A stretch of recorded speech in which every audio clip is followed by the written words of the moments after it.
এরপরে আল্লাহর কাছে বান্দার কোন আমলটা সবচেয়ে শ্রেষ্ঠ? আল্লাহর নবী বললেন বিররুল ওয়ালিদাইন, সন্তানাদি মা বাবার সাথে উত্তম আচরণ করা, মা বাবার সাথে ভালো আচরণ করা, ইহসান করা, এই আমল হলো সবচেয়ে শ্রেষ্ঠ আর উত্তম আমল। আল্লাহ পাকের দ্বিতীয় নাম্বার অনর ফয়সালা সিদ্ধান্ত হলো, ও বান্দারা যতদিন তোমরা বেঁচে থাকবে, যারা সন্তান আছো মা বাবার সাথে ইহসান করা লাগবে, উত্তম আচরণ করা লাগবে। ইবাদত সমূহের মধ্যে, আমল সমূহের মধ্যে কিছু শ্রেষ্ঠ আমল আছে। সন্তানাদি মা বাবার সাথে ইহসান করা, উত্তম আচরণ করা, এটা শ্রেষ্ঠ আমল। সুনান তিরমিজির বর্ণনা, হাদিসের সংখ্যা হলো 2219 নম্বর হাদিস। আল্লাহর নবী, বিশ্ব নবী রহমাতুল লিল আলামিনের কাছে সাহাবী এসে প্রশ্ন করলেন, ইয়া রাসূলুল্লাহ আইয়ুল আমালি আফযালু ইলাল্লাহ, আমল সমূহের মধ্যে কোন আমলগুলো আল্লাহর কাছে শ্রেষ্ঠ, আল্লাহর কাছে প্রিয়? আল্লাহর নবী প্রশ্নের উত্তরে বললেন, এক নাম্বার হলো as-সালাতু লিমিকাতিহা, ওয়াক্ত মতো সময় মতো নামাজ পড়া, এটা হলো আমল সমূহের মধ্যে শ্রেষ্ঠ আমল। সাহাবী এবার প্রশ্ন করলেন, সুম্মা মাযা ইয়া রাসূলুল্লাহ, ওগো নবীজি নামাজ হলো শ্রেষ্ঠ আমল, সময় মতো আদায় করা নামাজ শ্রেষ্ঠ আমল। এরপরে আল্লাহর কাছে বান্দার কোন আমলটা সবচেয়ে শ্রেষ্ঠ? আল্লাহর নবী বললেন বিররুল ওয়ালিদাইন, সন্তানাদি মা বাবার সাথে উত্তম আচরণ করা, মা বাবার সাথে ভালো আচরণ করা, ইহসান করা, এই আমল হলো সবচেয়ে শ্রেষ্ঠ আর উত্তম আমল। এবার আল্লাহর নবীর কাছে সাহাবী আবার প্রশ্ন করলেন, সুম্মা মাযা ইয়া রাসূলুল্লাহ, ওগো নবীজি এরপরে আল্লাহর কাছে কোন আমলটা শ্রেষ্ঠ আমল?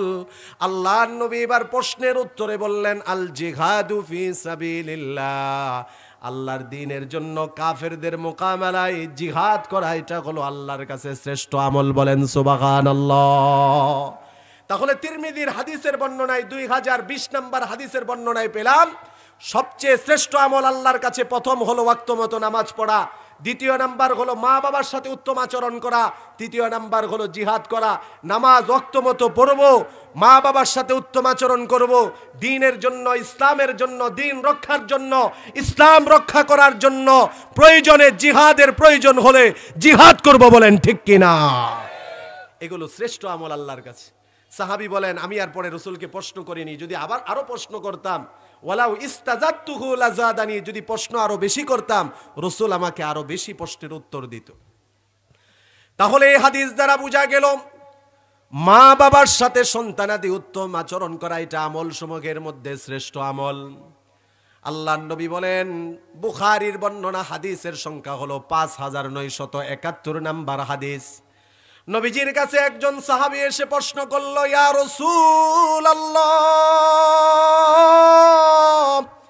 মান হাক্কু বিহুসনি সাহাবাতি, দুনিয়াতে পৃথিবীতে আমি সবচেয়ে ভালো আচরণ কার সাথে করব? এই প্রশ্ন করার পরে আল্লাহর নবী বললেন, উম্মুকা, তোমার মায়ের সাথে সবচেয়ে উত্তম আচরণ করবে। রাসূল বলেছেন, তোমার মার সাথে সবচেয়ে উত্তম আচরণ করবে। বর্তমান জমানার দিকে লক্ষ্য করলে দেখা যায়, কপাল পোড়া যুবক মাকে ভুলে গিয়ে শাশুড়ির সাথে সবচেয়ে উত্তম আচরণ করে। বলেন আছে কিনা? মাকে যে সম্মান দেওয়ার কথা, মাকে যে ইজ্জত দেওয়ার কথা, মাকে যে উত্তম আচরণ করার কথা ছিল, অধিকাংশ যুবক মাকে ভুলে গিয়ে সেই সম্মান, সেই ইজ্জত শাশুড়িকে দিতেছে। আমি নিষেধ করি না শাশুড়িকে সম্মান করবেন না, ইজ্জত করবেন না, এটা আমি বলি না। তাই বলে মাকে ভুলে গিয়ে শাশুড়িকে নয়, সর্বপ্রথম কদর ভালোবাসা হলো মার, তারপরে হলো শাশুড়ির। ঠিক কিনা? আল্লাহর নবীর কাছে সাহাবী দ্বিতীয় নাম্বার প্রশ্ন করলেন, ওগো নবীজি সুম্মা মান, তারপরে কার সাথে আমি সবচেয়ে উত্তম আচরণ করব? আল্লাহর নবী দ্বিতীয়বার বললেন, উম্মুকা, তোমার মার সাথে সবচেয়ে উত্তম আচরণ করবে। আবার সাহাবী প্রশ্ন করলেন, সুম্মা মান ইয়া রাসূলুল্লাহ, ওগো নবীজি তারপরে আমি কার সাথে সবচেয়ে উত্তম আচরণ করব? আল্লাহর নবী তৃতীয়বারও বললেন, তোমার মায়ের সাথে। আল্লাহর রসুলকে প্রশ্ন করা হলো চতুর্থবার। তারপরে রসুল বললেন তোমার বাবার সাথে। এই হাদিস দ্বারা মুহাদ্দিসিনে কেরামগণ বলেন বাবার চেয়ে মার হক 3 গুণ বেশি। বলেন সুবহানাল্লাহ। উচ্চ আওয়াজে বলেন যুবক ভাইরা, বাবার চেয়ে মার হক কয় গুণ বেশি? জোরে বলেন না, কয় গুণ? এটারও কারণ মুফাসসিরিনে কেরাম মুহাদ্দিসিনে কেরামগণ উল্লেখ করেন বাবার চেয়ে মার হক 3 গুণ বেশি হওয়ার কারণ হলো মা সন্তানাদির জন্য এমন 3টা কষ্ট স্বীকার করে যেই 3টা কষ্টের মধ্যে বাবার কোনো অংশীদারিত্ব নেই। 1 নাম্বার কষ্ট হলো আমাদেরকে গর্ভে ধারণ করে কে? বাবা না মা। হামালাতুম উম্মুহু কুরহা। আল্লাহ পাক রব্বুল আলামিন বলেন মা সন্তানকে গর্ভে ধারণ করে বড় কষ্ট স্বীকার করে, এই কষ্ট বাবা স্বীকার করে না। 2 নাম্বার কষ্ট হলো মার ওয়াযাআতহু কুরহা। এই মা সন্তানকে গর্ভে ধারণ করার পরে সন্তান যেই দিন দুনিয়াতে ভূমিষ্ঠ হবে ওই দিন মা যেই কষ্ট স্বীকার করে এই কষ্ট বাবা স্বীকার করে না। বলেন ঠিক কিনা? কি পরিমাণ কষ্ট মা স্বীকার করে এটা আপনি কল্পনারও করে দেখেছেন? এখন তো সিজারের জমানা, হয়তো অনেকে ওই কষ্টের জন্য প্রস্তুতিও নেয় না, কিন্তু আমাদের মা দাদি নানীদের জীবনী দেখেন কি পরিমাণ কষ্ট স্বীকার করেছে আমার মা আমাকে দুনিয়াতে আনার জন্য। ও কপালপুরা যুবক, ও যুবক, আজকে মার মনে কষ্ট দেই, ব্যথা দেই, আমরা মার মনে আঘাত দিয়ে কথা বলি, অথচ এই মা আমাকে পৃথিবীতে আনার জন্য মৃত্যুর প্রস্তুতি পর্যন্ত নিয়েছে। বলেন ঠিক কিনা? আরে একটা সন্তান যেই দিন দুনিয়াতে ভূমিষ্ঠ হবে মা সেই দিন মৃত্যুর জন্য প্রস্তুতি নেয়। এমন কত মার ইতিহাস জানা আছে। সন্তান দুনিয়াতে ভূমিষ্ঠ হবে, মা তার শ্বশুরের কাছ থেকে বিদায় নেয়, শাশুড়ির কাছ থেকে বিদায় নেয়, স্বামীর কাছ থেকে বিদায় নেয়, আত্মীয় স্বজন পাড়া প্রতিবেশীদের কাছ থেকে বিদায় নেয়। সবাই যখন প্রশ্ন করে তোমার সন্তান দুনিয়াতে আসবে, তুমি এভাবে বিদায় নিচ্ছ কেন? মা তখন চোখের পানি ছেড়ে দিয়ে বলে, ও প্রাণের স্বামী, ও প্রাণের স্বামী, আমার সন্তান আজকে দুনিয়াতে ভূমিষ্ঠ হবে, যদি আমার সন্তান দুনিয়াতে আসতে গিয়ে মৃত্যুবরণ করতে হয় আমি মা মরতেও রাজি। আল্লাহু আকবার। দুনিয়াতে আপনি বন্ধুর জন্য আজকে মার সাথে খারাপ আচরণ করেন, আজকে আপনার স্ত্রীর কথায় মার সাথে বাবার সাথে খারাপ আচরণ করেন, বউয়ের কথায় কত সন্তান মা বাবাকে বৃদ্ধাশ্রমে রেখে আসে, আছে কি নাই? বউয়ের কথায় মা বাবার সাথে খারাপ আচরণ করে, খারাপ ব্যবহার করে, অথচ ও ভাই বউ স্ত্রী আপনার জন্য এমন কষ্ট জীবনে অস্বীকার করেনি, করবেও না। আপনার বন্ধু আপনার জন্য এমন রিস্ক জীবনে নেয়নি, নিবেও না। আপনার প্রতিবেশী মহল্লা আপনার নেতা জীবনেও আপনার জন্য এই কষ্ট স্বীকার করবে কিনা? চিকিৎসা বিজ্ঞান বলে মা সন্তানকে ভূমিষ্ঠ দেওয়ার সময় কি পরিমাণ মা ব্যথা অনুভব করে। চিকিৎসা বিজ্ঞান বলে একটা সুস্থ মানুষ সর্বশ্রেষ্ঠ যদি কোনো আঘাত পায়, সবচেয়ে বড় যদি কোনো আঘাত পায় 45 সেন্টিমিটার আঘাত সে তার নিজের শরীরে সহ্য করতে পারবে।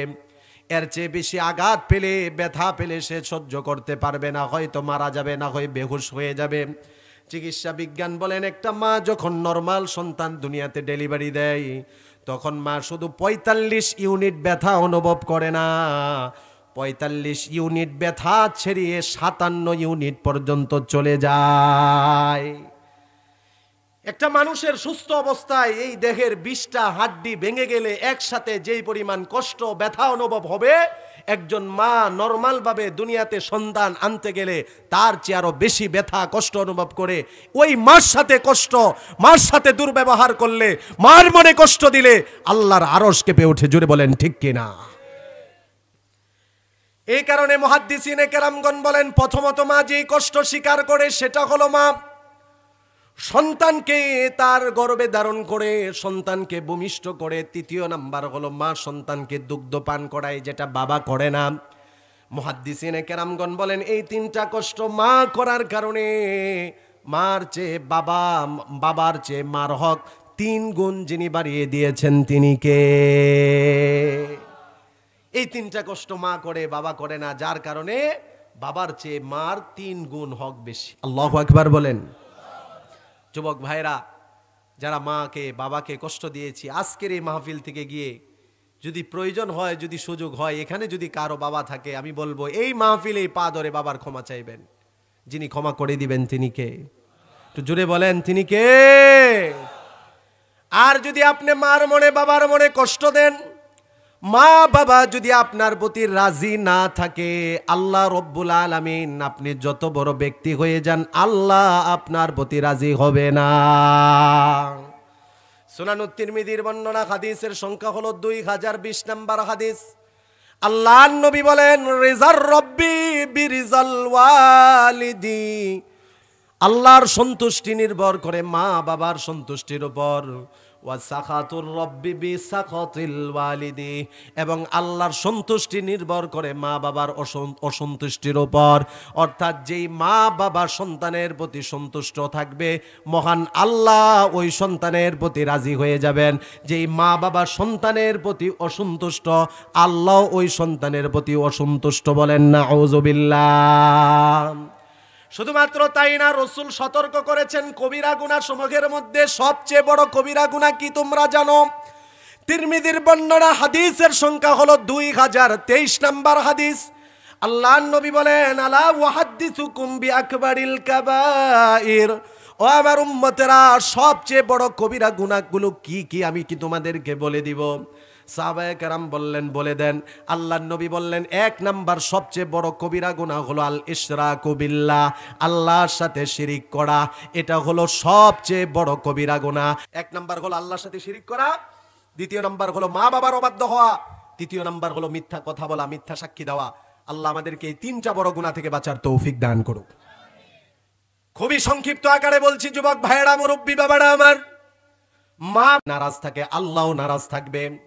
মা বাবা যদি খুশি হয়ে আপনার জন্য দোয়া করে, মা বাবার দোয়া যিনি কবুল করে আপনাকে ভাগ্যবান বানিয়ে দিবেন, তিনি কে?